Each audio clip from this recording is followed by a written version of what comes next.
for it, you know? Right. I like to know where things are and it's familiar and Yeah, yeah. I'll learn afterwards. So I have this song that I want to play that was shared with me.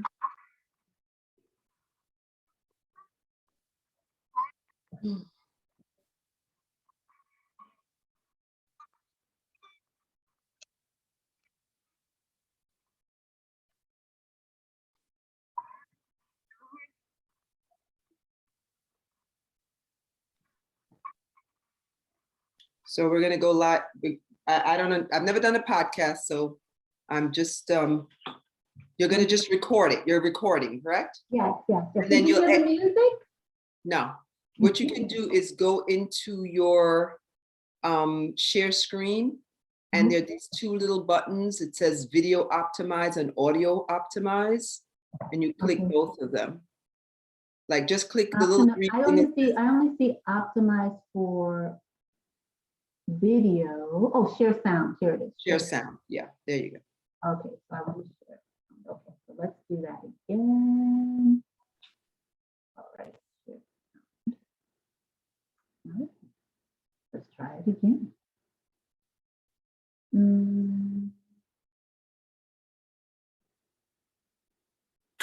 I am great. I am wonderful. I am whole. I am peace. I am here. I am strong. I'm free. Well, I'm the delight of God. I am you. I am healed. I am love. I am great.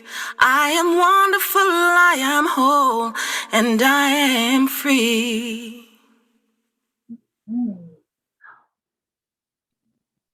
All right. Welcome, welcome. Hi, Maxine. Hi, how are you? I'm wonderful. How are you today? Doing great. How are you? I'm wonderful. So You're looking wonderful. Thank you. I appreciate it. Ooh, I put on so much weight, but I'm okay with it. Oh no, well, can't tell from here, so you don't ask, don't tell. Oh, you're right. I'm trying to get this to open up again in my screen. I don't know how to open it back up. I don't know why it's not opening back up. Full screen. Why aren't you opening full screen?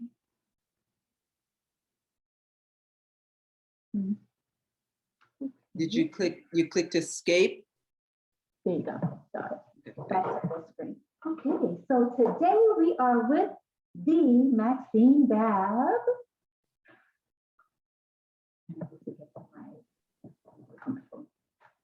So Maxine is a fellow Jamaican. Yes, but I'm Jamaican because I was born here. So my sisters, they don't allow me to come claim it completely. But Maxine came to the United States. Let me get my the bio up. Okay, so it's not perfection. It's not perfection, but that's right. We're going to take some imperfect action today. Okay. So, chasing her dreams. Now, this is awesome because in Maxine's bio, it says, chasing her dreams. And when I wrote about Maxine, I wrote, always striving to become the best and highest version of herself. This is what I love about her. Now, Maxine grew up in Kingston, Jamaica with a host of strong, goal-oriented women. Maxine Bab learned the importance of hard work and determination.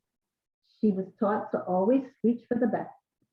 With limited resources, her only option was to get the best education that would provide the life she envisioned. Like many people seeking greater opportunities, Maxine's family packed up and immigrated to the United States. Wasting time was not on the agenda. Maxine pursued and completed advanced degrees in speech pathology and audiology. Several years into her career, Maxine was now married to a wonderful guy, Bert Bab. She had 2 great boys and later a third. She seemed to have the American dream all sewn up. what she really had was several years of living paycheck to paycheck, life with less and less time and more stress. This was when Bert and Maxine were introduced to a way out of the rat race. Ooh, we all want that. Though they had limited time and money, they knew the opportunity to build an income. They knew the opportunity to build an income that would ultimately provide better choices was a good one. Having learned from their upbringing that striving for goals, what striving for goals look like, Bert, Maxine, and now their son Jarrett are building a family legacy. Maxine was able to use the principles taught through this business association to retire early. Bert was able to join her, and they now build their business while enjoying life as it comes. Wow, it sounds like you have created a time-rich model for yourself in terms of your business, Maxine. Yeah. And, so thank you for having the interview with me today. And what I love about you is just this, personal development. One of the things that I most, that struck me about you is the way that your mindset, the way you think about things, and it's evident in the way, in the language that you use. So once I moved from my home. We lived in the same area. We were on the same block. But then I lost my home and I moved to an apartment. And I was just so down on myself. And what you said to me, and I was going on, and you said, oh, you're in transition. And that was such a beautiful reframing of the situation, because it was a transition.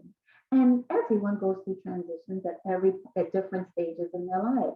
And along with that, I mentioned to you another time that I had that I wasn't getting through my to-do list. And then you told me, you know what? I really have to eat that frog. Eat the frog? What? What are you talking about? Well, it's a book, Eat That Frog. And it explains, it tells you to do it's like the 20-80 rule. And the top one thing, when you take that one thing off your to-do list and you do it first, so everything else just flows. And you were right, and I exercise it to this day. My gosh, you are a master of personal development. How did you come about that? How did you gain so much knowledge in terms of personal development in general? Well, again, thank you very much for inviting me to this forum, and kudos to you for even having it. It shows that you're on a journey, and that you're always reinventing and reframing. I love that word you said, reframing, because it really is perspective, isn't it? Yeah. And that's what reframing is all about. So I think a little of it now in retrospect is personality. Mm-hmm. And there's a book called Mindset by Carol Dweck.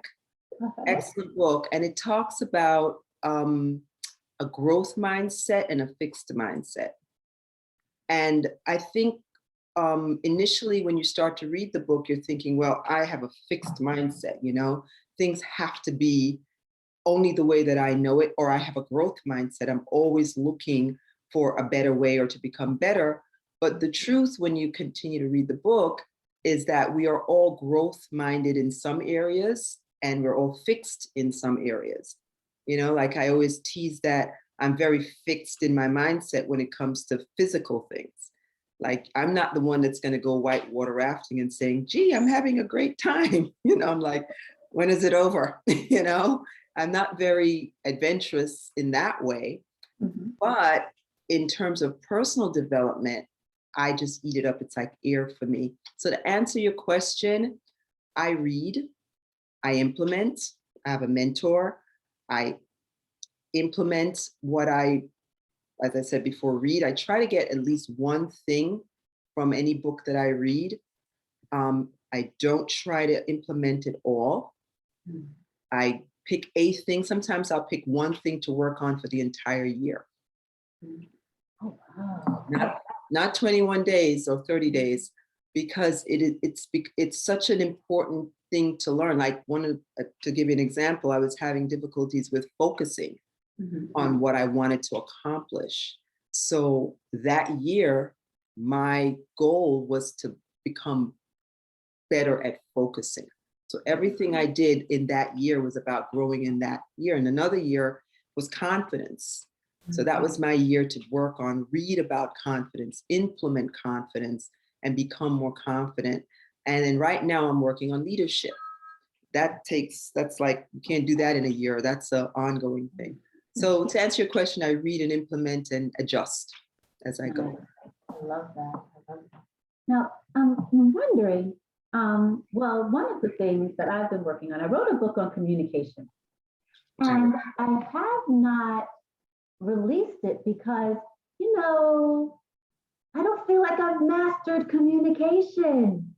And you and I were having a discussion, and you recommended, as always, you're a great resource, and I'm hoping that by the time we air this, that we'll have, you and I, a list of your top 10 books that we can give away to our audience members. So maybe we can collaborate on that. Yeah. Yeah. So you about communication, I got this one. Crucial conversation. Crucial conversation. My goodness. What a great, it's a lot of the things that I already know. Mm-hmm. And then others that it's really tweaking my thinking about communication.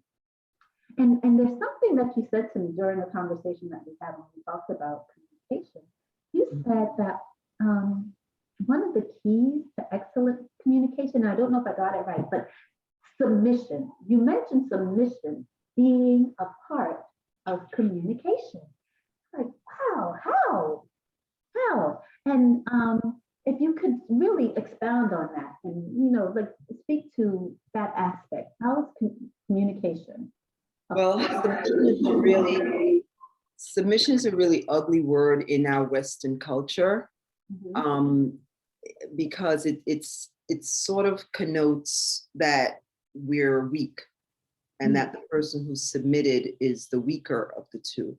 But the best way I can talk about submission is to think about the opposite of submission, which is rebellion.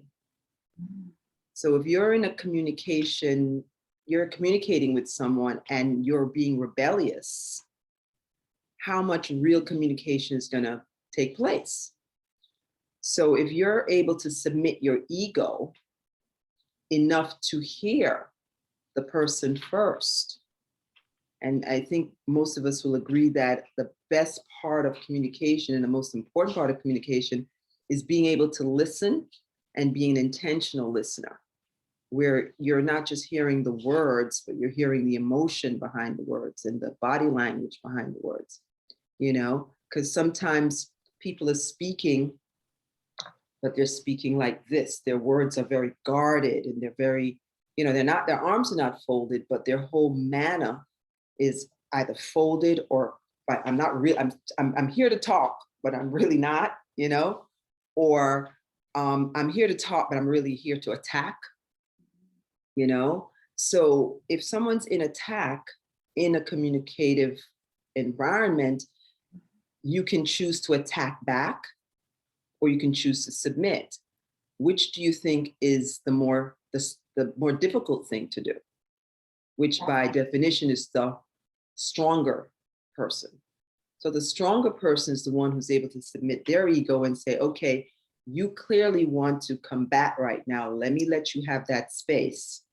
And then what ultimately happens is that person drops their guard because they have their dukes up. But if your dukes are not up and they're saying, okay, well, I hear what you're saying, or I see what you're talking about, then because you've submitted your ego in this scenario, you now have a platform to voice your opinion and they have a better chance of hearing you. So that's just something that I've learned and discovered. So how do you do that? So usually Easy. Yeah, because I mean, is it just something that you've always had? Have you developed it over time? How did you come? Because Not at all. flight and or fight instinct. Sometimes my reptilian or mammalian brain, I don't know which one it is. Reptilian. My reptilian brain takes over sometimes, and not with everyone, just certain people. You know, and that's so it shows that yes, I can be submissive, and I like the way you use the term submit your ego. Mhm. Right. So I can do it in most situations, but in specific situations, it becomes, wow, I'm under attack. I'm in danger. I need to defend myself. I need to run away. How have you overcome that? Have you had times where you experienced that? Well, let's go back to what you said when you said you wrote a book on communication, but you don't want to release it because you don't think you're a master at it. And you also said, I am not a master at it. I am such a novice. And to my response to that, it is not a destination, it's a journey. It really is a journey. And you're always hopefully getting better and better based on the fact that you do have to have these conversations. And whenever you're having one where your your fight or flight is raised, that's what the crucial conversations are. Crucial conversations by definition are emotionally charged. There's something at risk. There's something that you feel that you're going to lose, ground or face or whatever it is you feel you're going to lose, territory, whatever. So you're emotionally invested in it. So it makes it difficult. So, I mean, I am definitely not there. I've had a crucial conversation yesterday, and I have one scheduled for today at 12:30. And if I had to give myself marks on the conversation yesterday, I would say it was probably a 0. I didn't lose my cool. Because once that person is escalating, the last thing you need to do is escalate too. You don't need two people yelling at each other. And I'll tell a quick story. My accountants did my taxes, and I had some questions along the way. And each time I would ask the question, the email would come back with an attitude. You heard the attitude in it, like, I told you this already, like this, as if to say, well, I'm not telling you again, but I will. So I had one last question yesterday, and I was very respectful. And I just said, I have a question. I just need to have it clarified. If I'm signing a document, I want to know what I'm signing. And I mean, he just lit into me. And I mean, it was clearly the frustrations of his day. So that was a situation where I had to employ some of the skills that I know to employ. But it ended up with, no matter what I did, he still felt threatened and hung up the phone on me. Very professional, right? And I'm talking to him like I'm talking to you. I'm not raising my voice. I'm not combative. I'm just saying, my goal is not to make you wrong. My goal is to try to understand, what you're saying. And I'm not understanding it. Well, actually, I am understanding it now, but I didn't understand it before. Bottom line is, it's a journey. And there isn't a right or a wrong. It's just knowing when to say what, which is, like, how do you know this? You experience when to say what, how to say it, and you still may not be received. And that's where I am now in my journey, is how do you have a conversation with someone who's not mature enough to have a good conversation? That's where I am in trying to, and I think can I read something to you? Yes, yes. I saw this on a social media platform, and I just loved it and decided to save it. And it was, what's his name? Dick Gregory. He said, before you argue with someone, ask yourself, is this person mentally mature enough to grasp the concept of different perspective? If not, then there's no point to argue. Wow. And I really love that. I'll show it to you. I really love that because, that's how I felt. I'm like, emotionally, he was like this. And no matter how submissive I was being, he was still feeling very threatened. I didn't have enough time to walk, was it talk him off the cliff?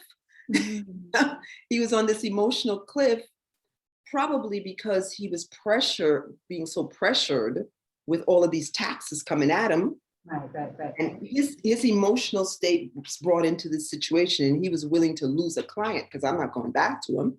Right. And, because he was so emotionally frazzled, So again, how do you have a crucial conversation with someone who's not equipped to have it? That's a challenge. Now, that brings to my mind, well, as women, we have challenges, I think, with what I call preconception, not only whatever baggage people bring in terms of their emotional baggage, the stressors of their day, but also there are preconceptions about us as women, or that our communication is emotional. And as Black women in particular, that our communication is angry and combative, even when you're not. Right. I've had people say to me, just calm down. Like, calm down, why? I'm not upset. Why are you telling me to calm down? So right. it's as a Black woman, the expectation that we're going to be at war. Have you experienced that? Not me, but it makes me think of Michelle Obama and what she went through when she was initially first lady, in the first term, and she was labeled as an angry Black woman. And she had to, I'm sure, get coaching as to how to tone who she is, which was probably just, a negative version of saying you're a strong Black woman. We have to be strong. There are a lot of single head of household women. Sometimes the men are not there, and sometimes they are there, but they're really emotionally they're not available emotionally, and they're not really involved in the care of the home. And we as women of color quite often have to step up and be both the man and the woman, and we end up being probably a little angry about that in our strength. So I always say that if someone says to you, you're angry, and you are not feeling angry, you owe it to yourself to at least, examine and say, okay, you're viewing me, somehow you're perceiving me as angry. So I need to be, this is Maxine talking to Maxine, I need to be open enough to self-explore. And if I do, and I determine that, you know what, I'm not angry, but somehow I'm conveying that anger, then I need to really look at that, right? So in answer to your question, I think what you see on women of color is strength and a determination.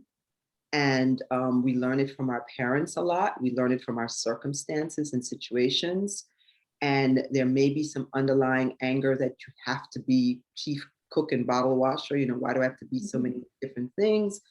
But at some level, we're comfortable with it. We like being in charge. I know I do. I like being in charge. I like, being able to know what's coming next. It gives you a sense of security. You feel secure. And if you don't have a significant other in your life providing that for you, by virtue, you're going to step up and provide it for yourself. So I think that it depends on the circumstance, where if you need to tone that, the first lady needed to tone it, but if you don't, you just go on being who you are. I'm grateful that I have a husband that allows me to be strong and take charge if I need to. But I also have learned through a lot of reading how to not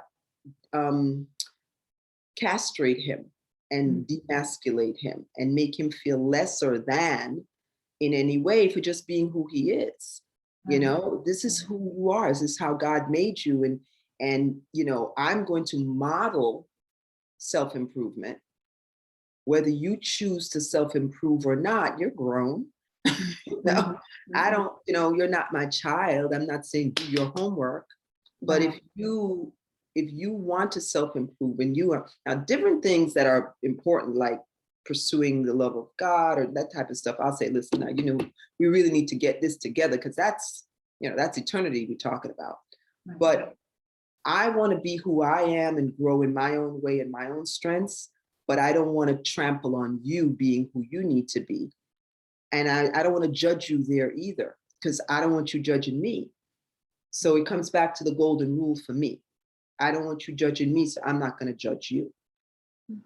And that's just how I live, if that makes any sense to you. That's it.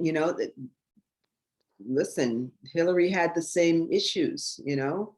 She had the same issues. She's an ambitious woman. There's the angry Black woman, there's the ambitious woman. And I'll be honest with you, a lot of people don't like to see ambitious women, because the same characteristic in a male is not viewed in the same way, because we do stereotype. We all stereotype. People of color stereotype, Asians, they're supposed to be all smart. They're not all smart. We just assume, that's a stereotype. All Black people like fried chicken. My husband doesn't like fried black chicken, and he's Black the last time I looked at him. You know what I'm saying? So we all stereotype, but it's not necessary. It's clearly not true for everyone. Right. But what I'm hearing from you is respect.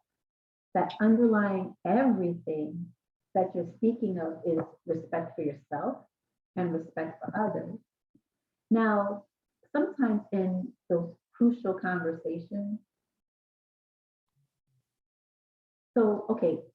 underlying, you have just a general respect for yourself. That comes across in the way you carry yourself, in the way you speak about your relationships, the way you speak about even having conversations.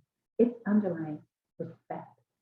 So your conversation also comes across respectfully.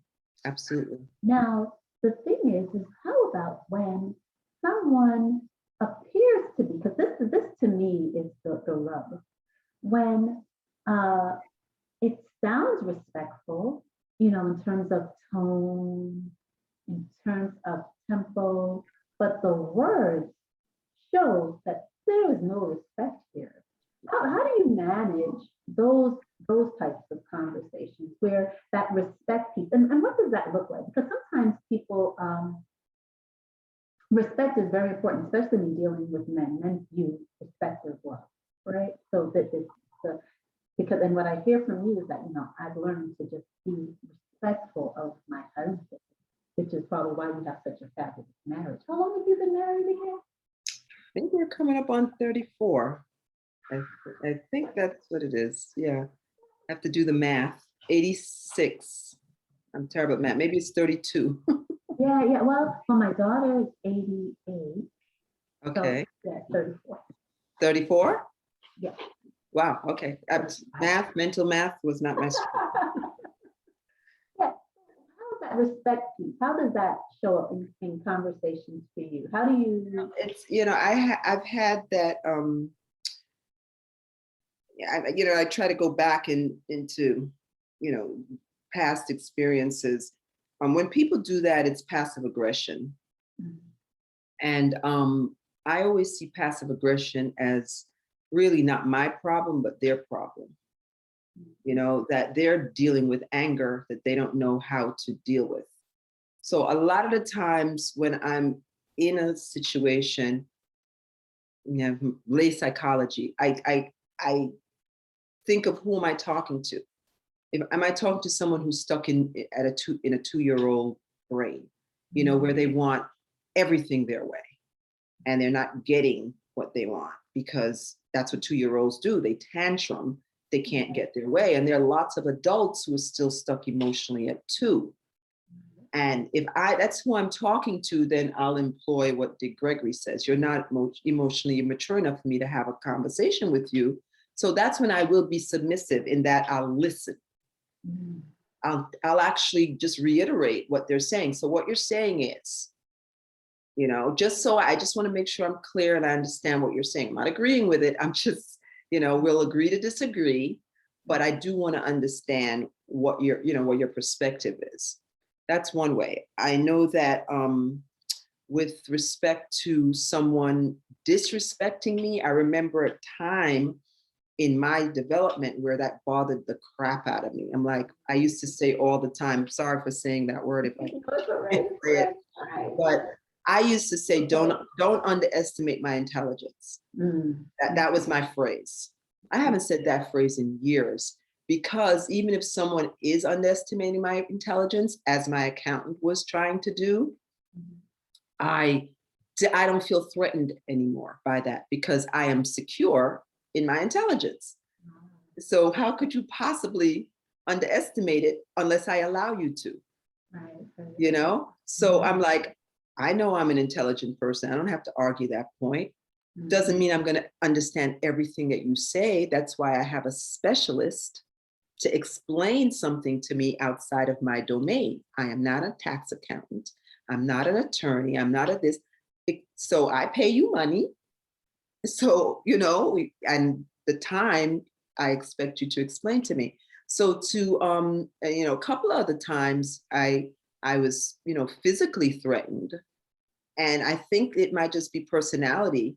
I just took the high road. I mean, I had a student once, you know, basically when I was teaching, threatened to beat me up and this, that, and the third. And I was scared, shaking in my boots, because, you know, I'm like, you probably could beat me up, you know. But my, I guess, respect for myself, I stood strong and tall, looked him in the eye and said, is there a class you should be in now? And totally owned by authority that I am an educator in this building. You are a student. You are not at lunch. You should be in a class right now. Totally diffused the situation. All of a sudden, he went back to being a student. And he was like, oh yeah, I could get in trouble for not being in class right now. And it totally diffused it. It worked. Right. For some reason, in that case, it worked. So to answer your question specifically, how do you deal with people who are undermining you? Basically, they're speaking nicely. Their words are saying yes, yes, but everything else is saying attack, attack. It's a situation by situation thing, you know. I'm not going to allow you to undermine me. And I may make a mental note not to walk this way again, depending on who it is.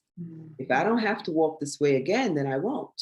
Now, that might be flight, might be self-preservation, right? If you're in a marriage, and this is a marital situation, then you got to sit down and thrash it out. And you have to be upfront and say, you know what? Here's what your words are saying, but the nonverbals are saying this. You're confusing me. Which one is it? You know, so it depends on who it is. You know, with if you're in a relationship that has to continue, I mean, and to me, it's a marital situation. The decision has to be made in the beginning that we're going to get to an amicable solution. In my mind, we have to begin. Stephen Covey's book says, begin with the end in mind. So what's the end? The end is we're going to find a mutual ground that we can be cool with. Now we got to go through all this muddy water, but we know where we're going to end up because we're both committed to building the trust and walking through that minefield to get to, you know, to the other side. Another thing that stands out to me is you can't solve any situation with the same mind that created it. I think Einstein said that, right? Yeah. So that means you need new information. You need books. You need someone who's been there successfully, and can come back and say, this is how, here are some choices, right? So you need to have new input. You can't keep trying to solve that same problem with the same brain that created the problem, right? You need new information. So those are just some things that I would do. You know, if I have a conflict with my husband or my sons, any of my sons, I'm going to roll up my sleeves and get to work. But with my accountant, I'll just say, thank you later, because I can find another one, you know? You have a choice. Right. Now, you have a great deal of self-awareness. and emotional intelligence. Now, how does that play in the communication? So to notice when you're in the midst of a conversation, because crucial conversations pop up, they don't, you said plan your conversation. I was like, well, sometimes you don't know. You don't realize that this conversation that seemed very mundane has taken a turn, and it's not something that you're even invested in, really. I don't really care about it, but now it's become a crucial conversation that it's highly it's emotionally charged, and there's an argument potential over something that really doesn't matter. How do you relegate? How do you know? How do you become self-aware enough? And it might be personal development. I don't know. How do you become emotionally aware enough to recognize when there's a crucial conversation, and to start creating those safe spaces, as you mentioned, through submission. And in this book that you recommended, they talk about creating, first looking at yourself and saying, okay, what is, and you mentioned it as well, what is the outcome that I want? What is I'm being grounded in, and being grounded in what the outcome is, the purpose of the conversation. How did you come to be able to be self-aware enough to control your emotions, to have emotional intelligence enough to be able to bring everything back in during conversation? Well, I think the first thing is that I wanted to be self-aware. I wanted to learn to self-regulate, because everything starts with, is this something that you value, right? Because if you don't value something, you're not going to work at it. And what I love about you is that you can find the one word, or the one or two words that really gets to the core of what the whole thing is about. So if you know that about yourself, right? You've learned enough about yourself that you know that you can surmise a situation. Let's say you didn't know this was going to be a conflict, you didn't see it coming, and it's really minutia. You can use that talent of really taking a step back and saying, okay, what is really going on here? Is it really about, did you put the toothpaste back, the tube back on the toothpaste? Or what is this? And then you can put that question on the table and say, why are we bickering right now? And it could totally diffuse the situation where that person starts to become self-aware and may even say, you know what, I have a presentation to do, I'm pretty stressed about it, and it seems like I'm lashing out, and then you're because you took a step back to kind of look at the situation and put the question out there, then you can figure out what's really going on here, right? The other thing is, I can't find her books anymore. I don't know what happened, but Florence Littauer wrote well, there's a lot of different, there's a disc model, I'm sure you're aware of. Oh yeah, I know the book. Right, she has a different one called Personality Plus. This one's a Personality Puzzle. I've given away a lot of the Personality Plus books, and basically it's just learning yourself, the four quote unquote personality types. Right. You have that dominant, get to the bottom line, I don't need the fluff, person. Then you have the life of the party that, they just like the real extroverts. They're really, hyper and out there. Then you have the, very quiet, seemingly submissive, slow talking, very introverted type. Then you have the accountants, everything is, you're always looking, they're very analytical, and people typically choose professions based on those personalities, So if you know that you are a analyzer, married to or in any kind of a relationship, a partnership with, the exciting type who comes in the room, they've got to bring the coffee and the donuts, and, they need the time before they start, and you're the analyzer, where you're looking at the numbers, and and you're in partnership, and you're calculating how much the coffee cost and how much the donuts cost, so we got to take that out, and and the other one just wants to like create this fun atmosphere to work in, there may be some conflicts if you don't understand each other's personality, or the high demanding type that comes in and they want to go down the line and it's like boom, boom, boom, boom, boom, and get to the bottom line. And the other one wants to have fun getting there. And then again, you said respect. If you don't respect the two personalities that are in the room, that's how you are and that's how I am. And it's okay, because we're not all that. We all have, all four personality types in us.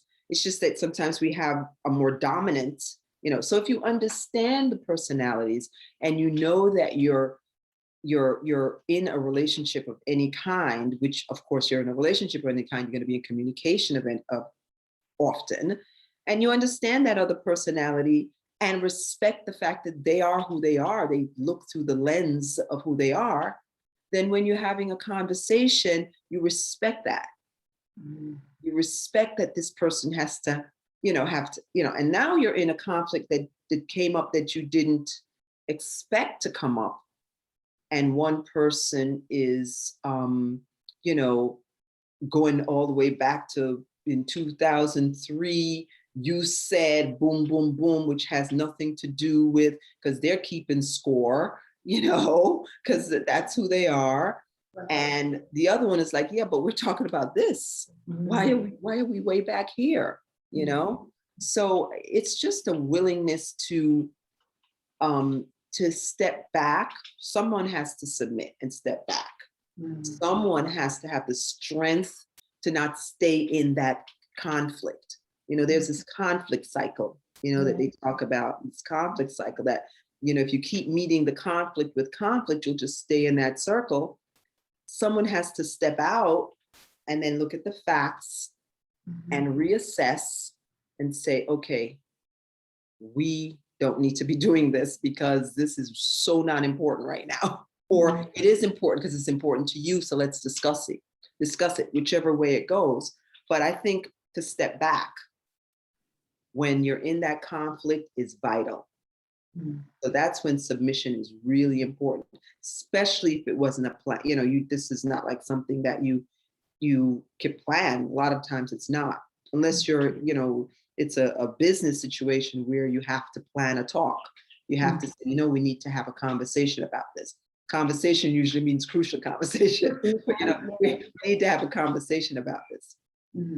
And not talk over each other, because when you're angry and you're upset, you're talking while the other person's talking. So no one's listening. And listening, as we know, is super important. It's not easy, and it is a journey. And I certainly haven't mastered it.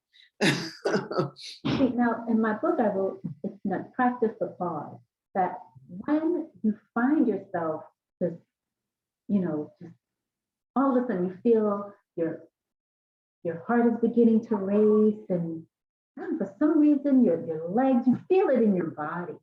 When the conversation, you're beginning to feel as though this conversation is a threat to you. Right. That's when you practice the pause. Right. I call it practicing the pause. And breathing, just to bring down and recenter yourself. But in this book, Crucial Conversations, what she mentioned and what I hear you saying is that, okay, looking at, well, what's the point of this conversation? What do I want to accomplish in this conversation? And resetting yourself so that you can stay present in the conversation. Absolutely. And someone said to me once, I love that you're able to keep the main thing the main thing. Exactly.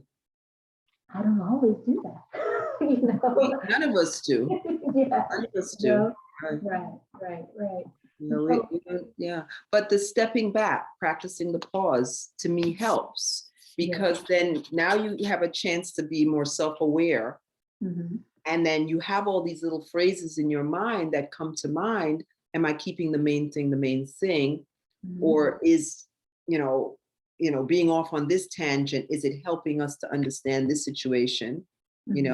And why am I, pulling all this other stuff that doesn't make any sense to pull in here? Why am I doing that? So the self-awareness and the self-regulation comes from self-awareness. right? So if you're always, at least wanting to be self-aware, then you'll become better and better at keeping the main thing Mhm. and not going off on tangents. Because, perfect example is going back to history and pulling the history back.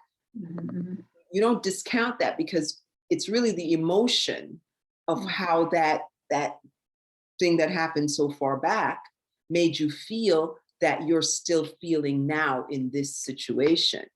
Yeah. Right. So it's like, oh, why are you drudging that up? Well, because the emotion is still very real for me. And I'm sort of reliving it right now. I feel controlled. I feel like you step on my, my creativity. And that made me feel that way. And so does this. And that's how those two incidences are tied. So then the main thing does become, well, how did you feel back then? Mhm. Are you feeling that way now? Mhm. Right now, nobody wants to do that when they're feeling attacked. Right. So that's why the stepping back, the practicing the pause, they're saying, you know what, we can have this conversation again when we both less invested emotionally, or we can really just talk about it. Is that something you'd like to do? I like that. And also, so something you just said that really triggered something that you mentioned in this book. I really love this book.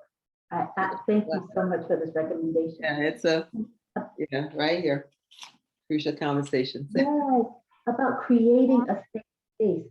Recognize when the conversation is, as the colloquialism is, going left. When the conversation is just off track, it's, falling off the rails, recognizing it, and then creating a safe space. To continue the conversation. Right? Yes. Now that to me, that takes mastery, self-mastery, to not only be the speaker, because often when you're speaking to someone, I think there's a responsibility as a speaker. I think you brought, I was thinking it before, and then when I spoke to you, you really brought it home, that you have a responsibility when you are trying to convey something, to pay close attention to the people that you're speaking to. You mentioned bringing back when you're someone has they're talking about things that happened like eons ago. I mean, wasn't even during, I was probably a few lifetimes ago. I don't know where it came from, right? But it's an emotional thing, which is now making you feel threatened. And so to recognize that in the conversation and to give space to diffuse it. And that is critical to be able to do that. Not everyone can do that. Yeah. But if we could, what a beautiful world it would be. We find something else to fight about. Yeah, it really is recognizing what I really think it comes back to knowing what's important to you and what's not important, and knowing what's worth fighting for and what's not worth fighting for. And if you go in knowing that, then you're not holding on to things that are just so not important. It really isn't. It's like,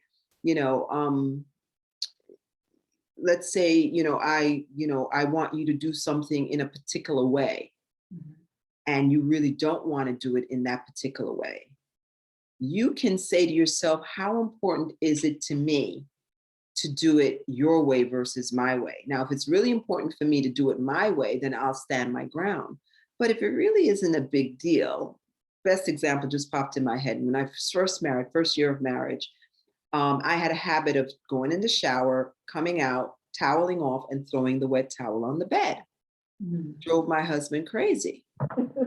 Now, what's the big deal? Just stop throwing the towel on the bed. It's not that serious. You know what I mean? Or folding his socks a certain way when I did the laundry, don't fold it over this way. I want it folded this way. Now, I could fight about that. What's the difference? In my mind, it was, what's the difference? But the real question is, what's the difference? You know what I mean?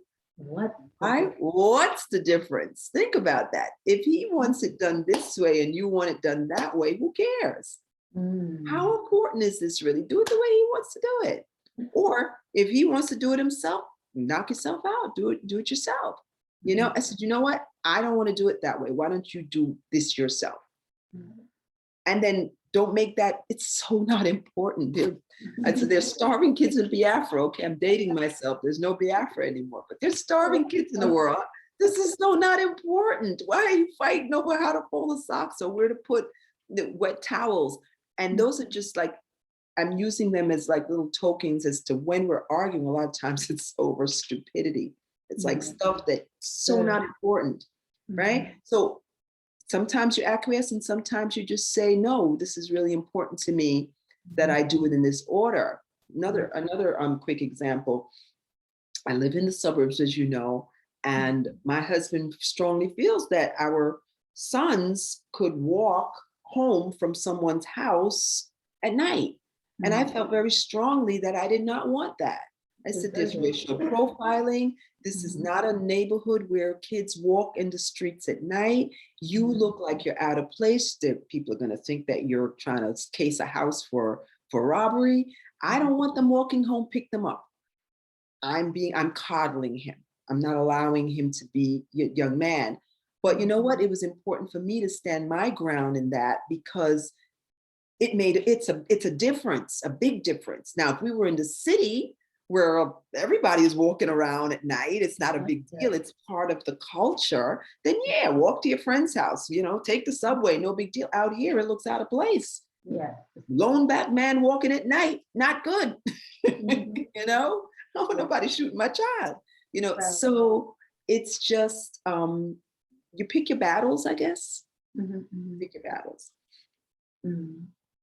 I thank you so much for spending this time with me. You brought so much value. And to me, it sounds, I just feel like not only have you worked on yourself, your character, it sounds like you work on your marriage, you work on how you show up in the world. There's a scripture that I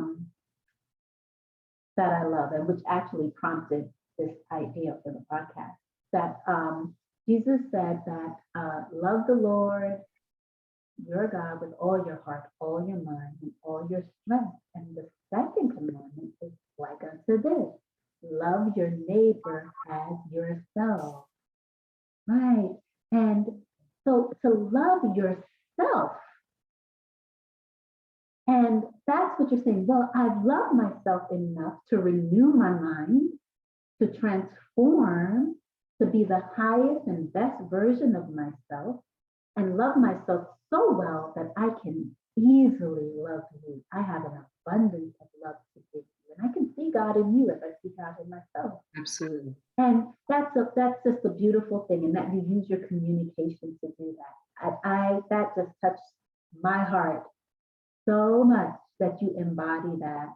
And I thank you, and I feel very blessed and honored to call you. Well, I feel blessed. I learned from you and your communication skills, which are excellent and very, very accurate is the word that comes to mind. You know, you choose the right words. It's, you know, it's really important to choose the right words to convey the right feeling. And I think you have a gift for that. So I thank you for inviting me. It was fun. I had a good time chatting with you. And, you know, thank you for providing this platform for, you know, discussion on different topics. So kudos to you. Oh, thank you. Thank you. And I have a question. Now, I mentioned at the beginning about this list that I think you and I should put together that will be available when this podcast airs, if Maxine is open to it, of her top 10 books on communication self-development. What do you think about that, Maxine?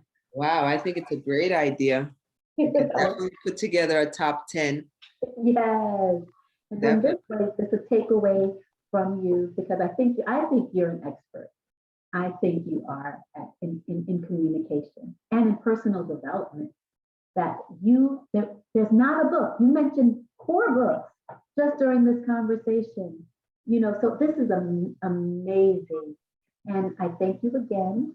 And yeah, I look forward to, tell me a little bit before we go. We have like 5 minutes. Tell me a little bit about your business, because that drew my attention. Time rich, because I heard time rich model. That means you have freedom. Well, I tell you very briefly, about 25 years ago, my husband and I was working as a speech therapist. I had a full-time job in the schools. And we had 2 young boys and a new house with a hefty mortgage and, no furniture in the house and, the bed mattress on the, professionals, master's degrees, but, didn't want to borrow money to furnish a house. And that's the only way we could have furnished it. And I swear to you, when I got my bachelor's degree, I just knew I was going to go out and buy myself a Jaguar, because that was my dream car. And I really couldn't understand why a third of my check was gone when I got it. It's like, wait a minute. They said this is what I was going to make, but then I was introduced to the tax system. And I was like, okay, that's how that works. So I started climbing at work. I did not want to be a principal because it just didn't feel right for me.